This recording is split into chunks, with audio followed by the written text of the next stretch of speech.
السلام علیکم ورحمۃ اللہ وبرکاتہ۔ مستدرک حاکم میں ایک حدیث ہے کہ کچھ صحابہ کرام نے تابعین نے حضرت علی سے پوچھا، اے علی ابوبکرصدیق کے متعلق ہمیں کچھ بتائیں۔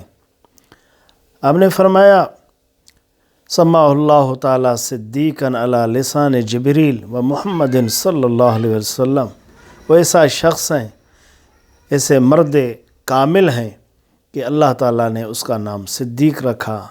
حضور کی زبانی، جبریل کے زبانی حضور نے سے فرمایا کہ تو صدیق اکبر ہے، جبریل نے فرمایا صدیق اکبر ہے۔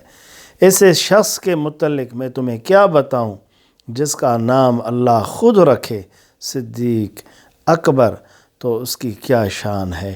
تو میری جان، میرے دوست، میرے عزیز، حضرت علی رضی اللہ تعالیٰ عنہ، حضرت ابوبکرصدیق کا جو لقب مبارک ہے، صدیق جو ہے، حضرت علی فرماتے ہیں کہ ان کو اللہ نے رکھا ہے۔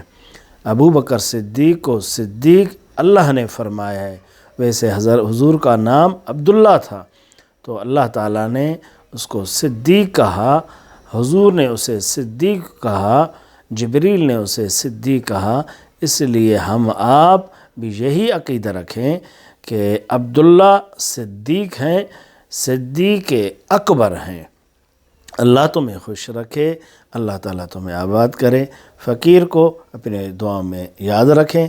والسلام، خدا حافظ۔